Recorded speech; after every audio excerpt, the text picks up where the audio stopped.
ये जलील आदमी हर जगह कहता है गली लाल हवेली आओ ना, इस्तीफा देते हैं आप। बिस्मिल्लाहिर्रहमानिर्रहीम, अस्सलाम वालेकुम। इस वीडियो में हम आपको मरियम नवाज की आसिफ जरदारी के बारे में एक और ऑडियो लीक और बिलावल जरदारी के लॉन्ग मार्च पर दिलचस्प और मालूमाती तबसरे दिखाएंगे। सबसे पहले ये क्लिप देखिए। गली गली में शोर है, नवाज शरीफ चोर है। ये जलील आदमी हर जगह कहता है गली गली में शोर है, वज़ीर आज़म चोर है, इसको शर्म नहीं आती? और फिर ये एक्सपेक्ट करता है हम इसके गले में फूलों के हार डालें। मरियम नवाज की नई लीक होने वाली ऑडियो गुफ्तगू में मरियम नवाज को आसिफ जरदारी को गालियां देते हुए सुना जा सकता है। नवाज शरीफ की साहबजादी अपनी लीक होने वाली ऑडियो में सख्त नाराज नजर आ रही हैं। याद रहे कि चंद रोज कबल ये दोनों खानदान इकट्ठे ज़ियाफ़तें उड़ा रहे थे। ये ऑडियो गुफ्तगू उस वक्त की है जब नवाज शरीफ वज़ीर आज़म थे और पाकिस्तान तहरीक इंसाफ मुस्लिम लीग नून की हुकूमत के खिलाफ एहतजाज कर रही थी। मरियम नवाज ने ये सब कुछ कहने के बाद बिलावल को भाई बनाया, भुट्टो के मज़ार पर माथा टेका, जरदारी को वालिद जैसा माना।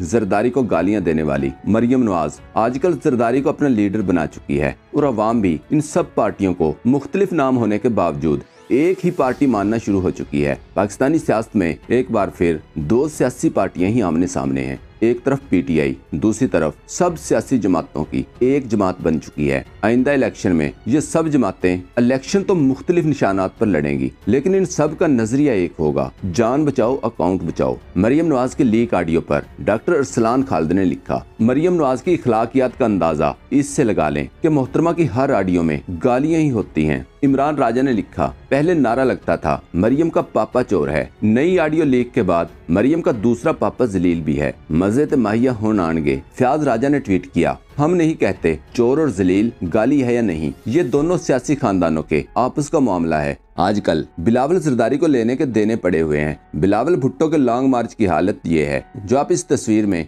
रश वाली जगह पर देख रहे हैं, और वो भी सिंध के अंदर। इसे रैली तो कहा जा सकता है, लॉन्ग मार्च नहीं, क्योंकि लॉन्ग मार्च मतलब कई किलोमीटर लंबी लाइनें जो सफर के शुरू से आखिर तक बरकरार रहे। दूसरी जानब पाकिस्तान तहरीक इंसाफ का मार्च सिंध में शाह महमूद कुरैशी की क़यादत में कराची की जानब रवां दवा है, जिसमें लोगों की तादाद किसी तौर पर पीपल्स पार्टी से कम नजर नहीं आ रही। इसीलिए पीडीएम पार्टी की मरियम नवाज और सलीम साफी जैसे सहाफी मुसलसल शाह महमूद कुरैशी के खिलाफ प्रोपेगेंडा करने में मसरूफ हैं। सबसे पहले मरियम नवाज का ये ट्वीट देखें। अपने भाई बिलावल भुट्टो को सपोर्ट करते हुए शाह महमूद कुरैशी के खिलाफ सलीम साफी के ट्वीट के कुछ देर बाद मरियम नवाज ने यूक्रेन में फंसे पाकिस्तानियों पर लिखा, एक माँ की हैसियत से मैं समझ सकती हूँ कि यूक्रेन में फंसे तलबा के घर वालों पर क्या गुजर रही होगी, मगर हुकूमत के कान पर जूं नहीं रेंग रही। दुनिया भर के ममालिक ने अपने शहरियों के निखला के इंतजामात किए, मगर पाकिस्तान के मुस्तकबिल को गैर सरजमीन पर जंग के रहमो करम पर छोड़ दिया गया। जालिम लोग। याद रखें, इससे पहले सलीम साफी ने भी कुछ इसी किस्म का ट्वीट किया था, जबकि इनके ट्वीट से पहले तलबा की ज्यादातर तादाद बसेस के जरिए निकाली जा चुकी थी। और मरियम नवाज के ट्वीट से पहले पाकिस्तानी सफारत खाने की ये अपडेट भी आ चुकी थी। याद रखें, पाकिस्तानियों को निकालने के लिए पाकिस्तानी सफारत खाने ने किसी भी दूसरे मुल्क से कम कोशिश नहीं की। यूक्रेन में फंसे तलबा के लिए बॉर्डर तक पहुंचने के लिए बसों और गाड़ियों का इंतजाम इंतहाई मुश्किल काम था। गाड़ियों का इंतजाम करके दिया गया, तलबा को बॉर्डर तक पहुंचाया गया, लेकिन शायद मरियम और सलीम साफी ने इन इंडियन स्टूडेंट्स की खबरें देख रखी होंगी। ये क्लिप देखें। और बहुत बार हम लोग ट्राई भी किए कि गवर्नमेंट को हम लोग एक्सप्लेन करें कि हम लोग ट्रांसपोर्टेशन अरेंज कर दीजिए, we will bear the cost, लेकिन ये नहीं हो पाया। लेकिन सारे कंट्रीज के स्टूडेंट को बहुत ही इज्जत के साथ लेके जा रहे हैं, सिवाय इंडियंस के। हमको पता नहीं क्यों ऐसे कर रहे हैं ये लोग, हमें विश्वास नहीं हो रहा कि हमारे गवर्नमेंट हमारे साथ इस तरह धोखा करेगी। शहबाज गिल ने मरियम नवाज को जवाब देते हुए लिखा, माँ की कदर वही समझता है जिसने माँ के नाम रहती दुनिया तक गरीब के लिए कैंसर का फ्री अस्पताल बना दिया। माँ की कदर वो क्या जाने जो लूटा हुआ पैसा बचाने के लिए माँ को दफनाने तक नहीं आ सके। मोहतरमा डायलॉग मत बोलें, वो बच्चे हमारी जिम्मेदारी हैं। इंशाल्लाह इनको वापस लाएंगे और वार जोन में त्यारे भेजकर माओ के बच्चे नहीं मरवा सकते। हर काम को करने का तरीका होता है। वार जोन में फंसे इन बच्चों को पोलैंड और दूसरे हमसाया मुल्कों में शिफ्ट कर रहे हैं, वहाँ से फिर इन बच्चों को पाकिस्तान लाएंगे। आप ऐसे कौमी मामलात पर ना बोला करें, हर मुसीबत को कैश करने की आदत छोड़ दें। अक्सा अहमद खान ने लिखा, माँ की हैसियत से मॉडल टाउन में दिन दिहाड़े मासूम बच्चों और औरतों को गोलियां मारी गईं। काश एक ट्वीट मॉडल टाउन में जो जुल्म हुआ इस पर भी कर देती।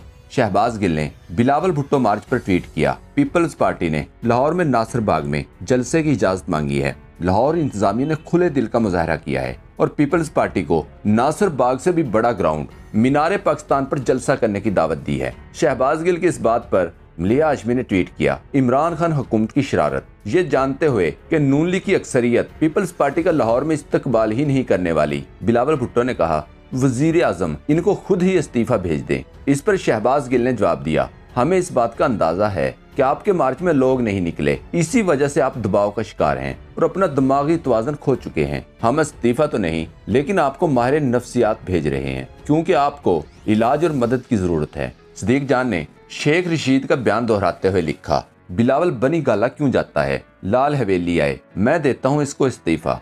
जिसको मौलाना मारे तो मौला नहीं मरता। बिलावल साहब, आपके बस का खेल नहीं है कि 10 दिन आप लॉन्ग मार्च को लेके बाहर निकले हुए हैं कि मैं इमरान खान का इस्तीफा देने जा रहा हूँ। लाल हवेली आओ ना, इस्तीफा देते हैं आपको। उधर क्या करने जा रहे, वही गाला आपका क्या। बिलावल साहब, लाल हवेली आए, आपको इस्तीफा देते हैं। इस्तीफा लगाई हुई है आप लोगों ने, मजाक बनाया हुआ है आप लोगों ने। इरफान जिलानी ने लिखा, पीपल्स पार्टी की बदमाशी चेक करें, क्योंकि पीपी की रैली को ठट्ठा शहर से गुजरना था, इसीलिए पिपलियों ने जबरदस्ती शहर की दुकानें और मार्केटें बंद करवा दी हैं ताकि जबरदस्ती लोगों को पीपल्स पार्टी की रैली में शरीक किया जाए। अल्ताफ हुसैन भी कराची में ऐसा ही किया करता था।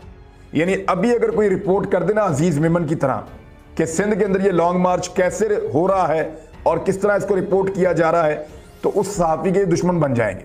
किस तरीके से इसको मैनेज किया जाए, तस्वीरें देखें आप, ये पुलिस की गाड़ियां देख रहे हैं आप, इनके अंदर सिंध हुकूमत के झंडे जा रहे हैं, इनके पीपल्स पार्टी के, पुलिस की गाड़ियां, सरकारी गाड़ियां, वो जो कारपोरेशन का अमला, वो जितने महकमे हैं, पटवार खाना, सारे के सारे इस काम पे लगे हुए हैं। सरकारी अफसरान को कहा गया आपने इतने इतने बंदे लेकर आने, वो बेचारे लेकर अपने अपने 20-20, 25-25 बंदे गिनवा के वो अपने अपने ऑफिसर को बता रहे हैं, जनाब ये हमारे बंदे आ गए हैं।